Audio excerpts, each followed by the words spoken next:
온리바이블 시청자 여러분, 올림픽에서 우승하여 금메달을 걸었을 때의 기쁨은 생애 최고라 할 수 있을 것입니다.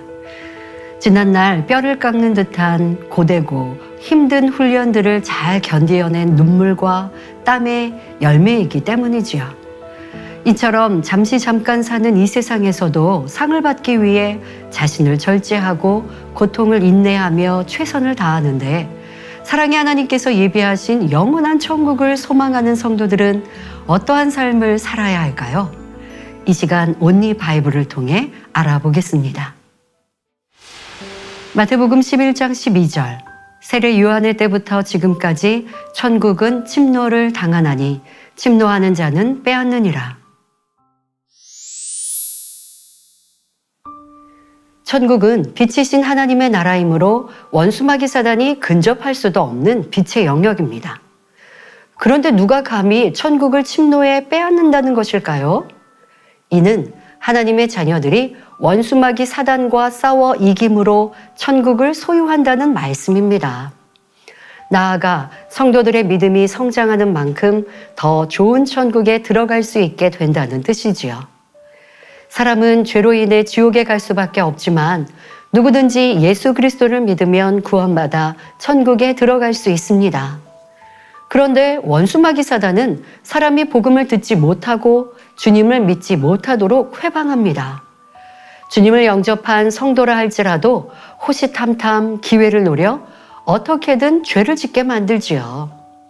이러한 원수마귀 사단을 이기고 믿음의 선한 싸움에서 최후 승리자가 되어야 합니다. 그럼 이렇게 천국을 침노하기 위해서는 어떻게 해야 할까요?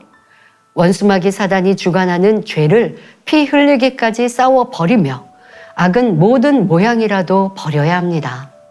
성결을 이루며 주어진 사명을 잘 감당하는 만큼 믿음이 성장함으로 더 좋은 천국에 들어갈 수 있습니다.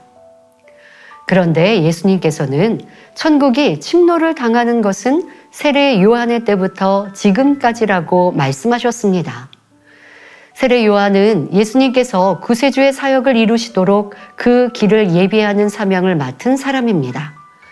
따라서 세례 요한의 때부터 지금까지란 예수 그리스도의 시대, 곧 믿음으로 구원받는 신약 시대를 의미하지요. 구약 시대는 율법 시대로 율법의 행위로서 구원을 받았습니다. 반드시 율법을 지켜 행해야 했고, 지키지 못하여 범죄했을 때는 속죄의 제사를 드려야 사함을 받았습니다. 반면에 신약 시대는 율법대로 속죄의 제사를 드리지 않아도 주 예수를 믿으면 구원을 받을 수 있습니다.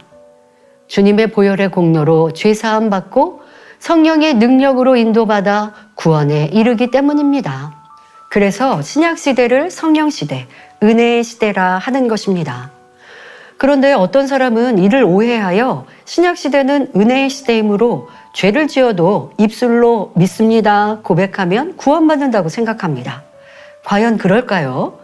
신약 시대에는 행위적으로 죄를 짓지 않아도 마음의 악을 품은 자체로도 죄가 성립된다 말씀하십니다. 예수님께서는 마태복음 5장 28절에 여자를 보고 음욕을 품는 자마다 마음에 이미 간음하였느니라 말씀하셨지요. 행위가 아닌 마음으로만 품어도 이러한데 하물며 행위적으로 범죄한다면 그 죄가 얼마나 크겠습니까? 그래서 갈라디아서 5장 19절부터 21절에 현저히 육체의 일을 하는 자, 곧 음행, 호색, 우상숭배, 분쟁, 투기, 방탕함 등 행함으로 범죄하는 사람은 하나님 나라를 유업으로 받지 못할 것이라고 분명히 말씀하고 있습니다. 우리가 예수 그리스도를 영접해 하나님의 자녀된 권세를 얻었다면 날마다 믿음을 성장시켜 행위적인 죄는 물론 마음의 악도 버려야 하는 것입니다. 그러면 구약 시대보다 신약 시대의 구원받기가 더 어려운 것일까요? 그렇지는 않습니다. 구약 시대에는 자신의 의지와 노력으로 율법을 지켜야 했다면 신약 시대에는 자신의 힘이 아니라 성령의 능력으로 죄를 버릴 수 있고 계명을 지킬 수 있기 때문입니다. 성령의 도우심을 받으면 하나님의 뜻대로 율법을 행하며 의인이 되어갑니다. 악을 행하던 사람이 선을 행해 나가지요. 행위적으로 죄를 짓지 않을 뿐 아니라 죄성 자체를 버리고 성결한 사람이 되어갑니다. 사람은 자신의 힘으로 죄를 버릴 수 없고 변화될 수도 없습니다. 오직 예수 그리스도의 보혈의 공로로 가능하며 성령의 도우심을 받아야 합니다. 예를 들어 주님을 믿기 전에는 술, 담배 끊는 것이 너무 힘들었는데 주님을 영접한 후에는 성령의 도우심으로 쉽게 끊었다는 간증을 많이 듣습니다. 우리가 주님을 영접하고 죄를 버리고자 노력해 갈 때 성령의 능력이 임해 행위적인 죄는 물론 마음속 죄성까지 능히 뽑아버릴 수 있습니다. 이처럼 신약시대에는 성령의 도우심을 받기에 믿음으로 구원받고 죄를 버리는 것이 결코 어렵지 않습니다. 우리가 천국을 침노한다는 것은 단순히 지옥에 가지 않고 천국에 들어가는 것만 의미하는 것이 아닙니다. 천국도 여러 단계로 나뉘어 있어서 상대적으로 더 좋은 것을 사모하여 침노에 들어가는 것을 의미합니다. 고린도후서 12장을 보면 사도 바울이 천국을 보고 온 것을 말합니다. 고린도후서 12장 4절에 그가 낙원으로 이끌려가서 말할 수 없는 말을 들었으니 사람이 가히 이르지 못할 말이로다 했습니다. 이때 사도 바울은 천국 중에서도 낙원을 보았던 것입니다. 그럼 낙원은 어떤 것일까요? 예수님께서 십자가 처형을 당하실 때 죽음 직전에 주님을 영접한 한편 강도와 같이 간신히 구원받은 사람이 가는 천국입니다. 하나님 말씀대로 살아간 것도 아니고 하나님 나라에 충성한 일도 없어 상급이 없는 사람이 가는 곳으로 천국 중에서도 가장 낮은 단계의 처소입니다.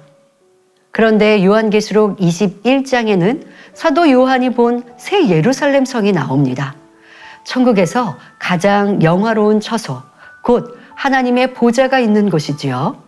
마음의 성결을 온전히 이루고 온 집에 충성한 사람이 들어갈 수 있습니다. 이처럼 천국에는 겨우 구원받은 성도가 들어가는 가장 낮은 단계의 처소 낙원이 있는가 하면 주님을 닮고 생명 다해 충성한 성도가 들어가는 가장 아름다운 새 예루살렘 성도 있습니다.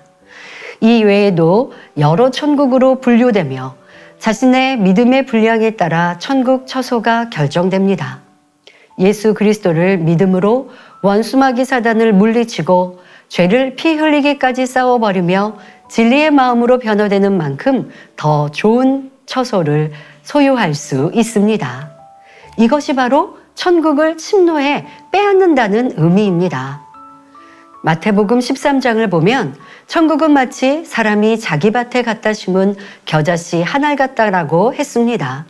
갓 주님을 영접한 성도들의 믿음은 겨자씨처럼 작지만 그 씨를 자신의 마음밭에 심고 열심히 가꾸면 비바람에도 끄떡없는 울창한 나무와 같이 큰 믿음으로 성장합니다. 큰 나무에 많은 새가 깃들듯이 믿음이 큰 사람은 많은 영혼을 품을 수 있지요. 이처럼 믿음이 큰 사람은 수많은 영혼을 품고 기도하며 영적 성장을 도와줄 수 있기 때문에 더 좋은 천국에 들어갑니다. 이 땅에서 아무리 아름답고 화려하며 행복한 것을 상상한다 해도 천국에서 가장 낮은 처소인 낙원의 삶과도 비교할 수조차 없지요. 하물며 하나님 보좌가 있는 새 예루살렘 성의 영광과 기쁨을 어찌 말로 다 표현할 수 있겠습니까? 온리바이블 가족 여러분, 우리가 천국에 대해 알면 알수록 이 땅의 것이 헛되다는 것을 더욱 실감하게 됩니다. 이 땅의 삶이 맞춰지는 순간 자신의 천국 처소가 결정되며 이는 다시 더 좋은 천국을 얻을 수도 다른 사람에게 양보할 수도 없지요. 지금이 바로 더 좋은 천국을 침노할 수 있는 기회입니다. 오늘 이 시간을 어떻게 보내느냐에 따라 하늘의 영광과 상급도 달라질 수 있지요. 이것을 중심으로 믿으셔서 이제는 세월을 아끼며 부지런히 천국을 침노함으로 가장 아름다운 새 예루살렘 성에 들어가는 복된 성도님들이 되시길 바랍니다. 제가 기도하겠습니다. 좋으신 아버지 하나님, 우리에게 아름다운 천국을 주시고 더 좋은 천국을 침노하라 말씀하십니다. 구원받아 다 된 것이 아니라 이제 더 아름다운 곳, 더 많은 상급을 쌓을 수 있는 기회가 우리 가운데 주어져 있습니다. 이 세상에서 많이 먹고 또한 입고 취하며 더 좋은 집을 갖고자 사모하기보다 영원한 천국 내세에 더 아름다운 곳에서 많은 상급을 받아 누리는 것이 참된 행복임을, 가치 있는 삶임을 깨달아 이제 지혜로운 선택을 하는 복된 성도들이 되게 하여 주옵소서. 감사드리며 우리 주 예수 그리스도의 이름으로 기도하옵나이다. 아멘.